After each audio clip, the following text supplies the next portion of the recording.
Hello, in this video I'm going to show you on the processes of the complex version. The first step in this practice is to create a category. So first of all is you have to click on master data and go to secondary master data and click to add or edit category. So we are now on the add or edit category page. So here you are going to create the categories in the system. So the purpose of creating a category is that basically it's like you could view the report according to the categories that you have. And it's very useful and important as you could see how well your center operates at the moment. So here I'm going to create some categories. So as you can see here, we have category code, category name, type, group code, and tags. First of all, you just insert the category name. I'm going to create primary school tuition.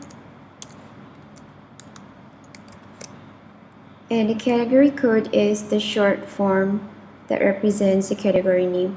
So I would take the initial letters of the name, SD, and click somewhere. And you could see that the group code is auto-generated based on the category code that you inserted. So as for the type, we have three types here: control stock, charge, and class. So control stock is when the category is in the form of item that can be calculated physically, such as stationaries. Charge, on the other hand, is if the category is in the form of price asked for goods or services, such as tuition fees. Then it belongs to this type.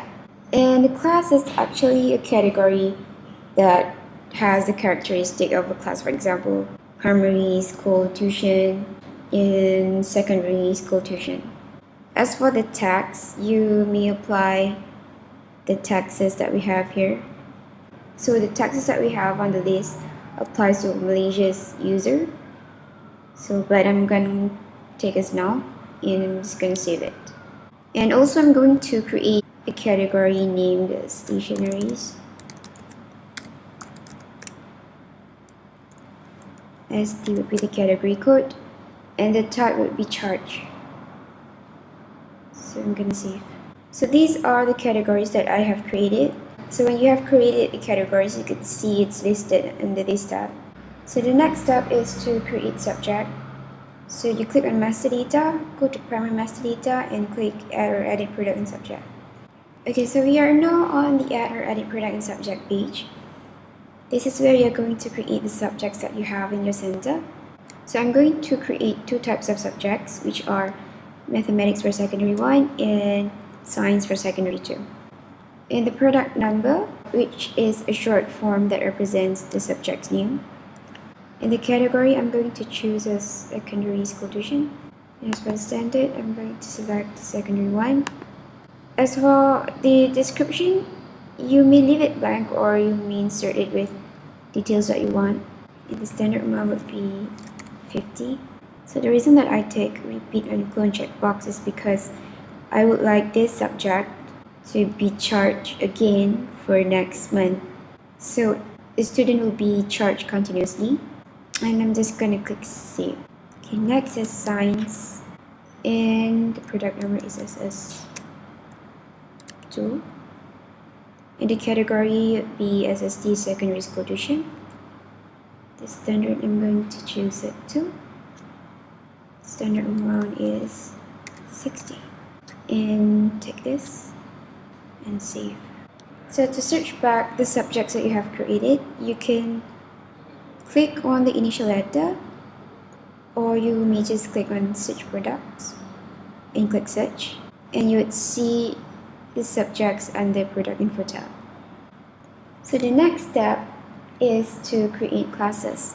To create class, click transaction icon and go to add or edit tuition class. So this is where you're going to create class. So what makes it different with tuition class and subject?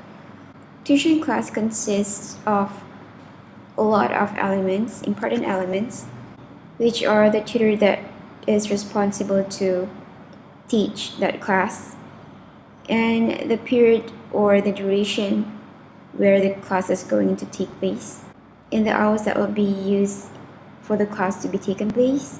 So let's create a maths class. So I'm going to select the product first. I'm going to select the subject, Mathematics Secondary 1. And the class code for this would be MT1. So the tutor would be Maria. The class type would be weekly. And the class will be held on every Monday. And it will be held in R1 room. So this class is going to be available from January 2016 to January 2016. And the class is going to take place in 1 hour. And it will start at 10 a.m. And you click somewhere, it will auto-generate the end time of the class. So the maximum number of students that I could have at one time is 5 students. And save. So I'm going to create another class. It's a science class and it's SC2. And the class is going to be available from December 2015 to the same month. And the tutor would be Maria. The class type would be weekly, so it's gonna be held every week on every Wednesday in our one room. And it's gonna take an hour, and the class will start at 2 p.m. until 3 p.m. The maximum number of students this class could have is 5. And click save. Let's move on to the next step, which is to create student. So you go to master data, go to primary master data, and click on add or edit student. So now we are on the add or edit student page. We're going to create a student profile. So insert the name of the student. So for example, I'm going to put Sammy, and the alternate name I'm going to put Sam. And insert the IC number or the identification card number. In student's date of birth, select the standard, the gender, the race, and the religion. Other input fields are optional for you to fill out, so let's save it. So next step is to register this student into a class. So to register a student, you click on transaction icon and you go to payment. So this is what we call a registration page. So first of all, you need to select the student and then you click register subject. So when you click the register subject icon, a box will appear as shown on the screen. So this is where you're going to select the class that you're going to register a student into. So I'm going to select a class for secondary 1 because this student is in secondary 1 level. In the class that I'll register him into would be in the period of 2016 January, and click search. So I'm going to register this student into this class, so take this checkbox and click save and click X icon. So to move on to the next step, which is to make a payment, just click on this button and the page will bring you to the payment interface. So the payment info tab shows the details of the class that you have registered the student into. So you click on this plus icon and it shows the total pay that the student is going to make, and insert the amount that he's going to pay, or you may just click pay all and it will show no outstanding amount or change either, which means that this student has made a full payment. And select the payment type and click complete.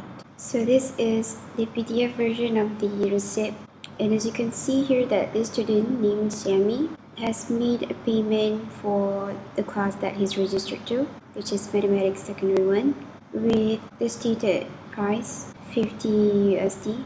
And if you click on this wording, the page will bring you to the payment interface of that receipt.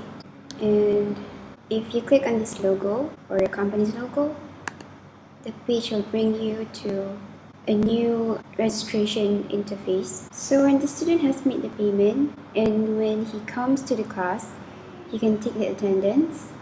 So to take the attendance, you need to go to the class first, which is in the transaction icon, and go to add or addition class. So let's search for the class that Sammy has registered to. Select the period range of the class, So just now I registered Sammy to mathematics class, which will be held in January 2016. So I'm gonna select the period range from January 2016 and then click search.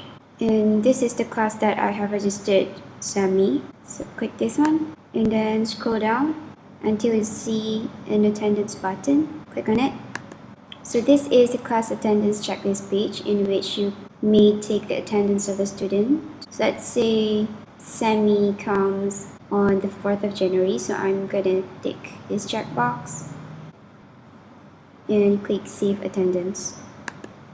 So if you would like to preview the attendance checklist, you may click this button. So this is the attendance sheet, and you could see here that Sammy comes on the 4th of January. Now that you already took the attendance, let's see the collection by class report. Click on this icon, report icon, and then click accounting report and click fees collection report by class.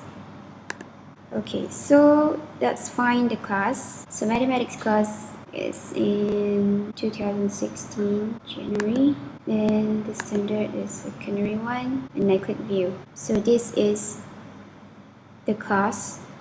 So this is the collection that I managed to make from a student named Sammy. So I would like to print the summary, and you click this print the summary. Since Sammy is registered into mathematics, this class is going to be available only in January 2016. So in this case, I'm going to clone this class to next month, which is February 2016. So every end of month or year, there's a practice called month-end or year-end process, in which classes are cloned or brought forward to next month or next year, and students' level are upgraded. So the important parts in this process are cloning the class and also upgrading students' level. So to clone the class, you click on transaction icon and you click clone tuition class. Okay, so this is an important part. So first of all, you need to know that the class belongs to which period. So just now the mathematics class is in January 2016, and I would like to bring forward this class to next month, which is in February 2016. But please take note that if you clone this class from January to February, it means that all the classes within this period, within January 2016, will be cloned to February 2016. All classes will be cloned to the next month. So let's say you have 3 classes, mathematics, English, and science. And those 3 classes belong to January 2016. So when you clone to February 2016, all the 3 classes will be cloned to that month. And if you like to clone the class to the following month, which is March, then you may do so by clicking on the preferred period. Let's say you clone the classes which belongs to January 2016 to July 2016. The classes will only be cloned to that period only, which means the classes will not be brought forward to the period in between. Classes will not be cloned in the month of February until June. And then select the clone type, whether it's a month end or a year end. Month end is a type of clone class where you clone all the active classes and the active student to the next month, whereas year end is when you clone the class only, not the student. So when you do month end, it means that you clone the classes together with the student to the next period, whereas when you do year end cloning, it means that you only clone the class, not the student. So I'm going to select month end and then clone class. I would like to suggest you to do the cloning from the 20th to 25th of every month, because that's the best time to clone the class. So next step is to search back the class. Let's see whether it's cloned. So let's go to transaction icon and go for add or edit tuition class. Click show search form and select the period range. So just now we cloned January class to February class. So let's search for the February class and search. So as you can see here, the mathematics class is already cloned to the next period, which is in February. So let's click on this class. And let's say we are already in February. and the class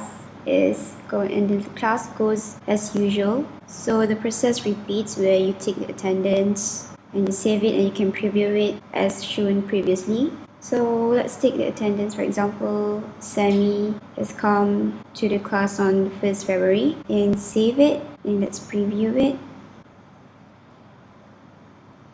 And then Sammy is going to make a payment for the class that he's registered into. So click payment and select Sammy's name. So now that he is registered to the February class of mathematics, remember just now I mentioned that when you make month end cloning, it means that the classes will be brought forward to the next period as well as the active students. So this shows that Sammy is already registered to that class, but he hasn't made the payment yet. So now he wants to make the payment. I'm going to click create payment, and then he's going to pay the full amount. So I click plus icon and insert the amount here, and the payment type is cash, and I'm going to click complete.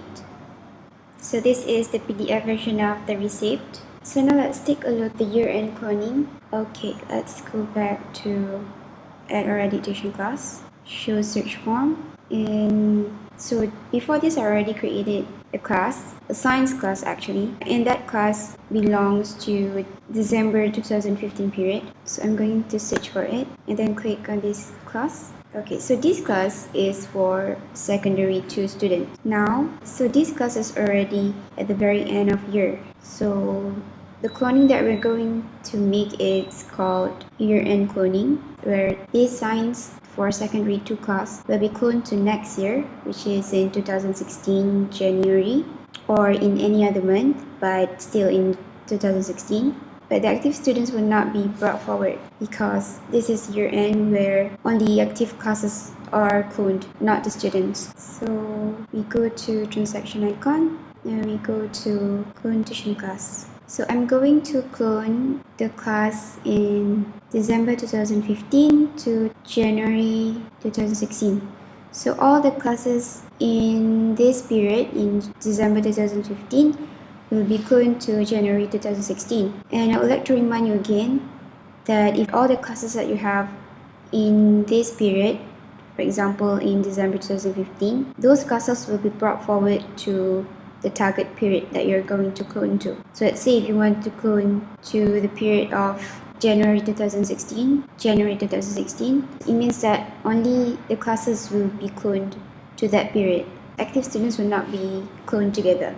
So I'm going to select year-end and click clone class. Okay, as you can see here, there's a history record of the clone class. So it says here that all the classes from December 2015 is now cloned to January 2016. And the clone class type for this one is year-end, and as for this one it's month-end. You can reverse it back if you have mistakenly cloned the wrong class, but we would like to advise you to be extra careful because you will be confused on which class you have cloned and which class you have not. So before you clone a class, you should make a plan which class you would like to brought forward to the next month or next year. Let's search for science class. Go to add education class, show search form, and just now I cloned science class to January 2016 and click search. So as you can see here, the science class is now already in January 2016.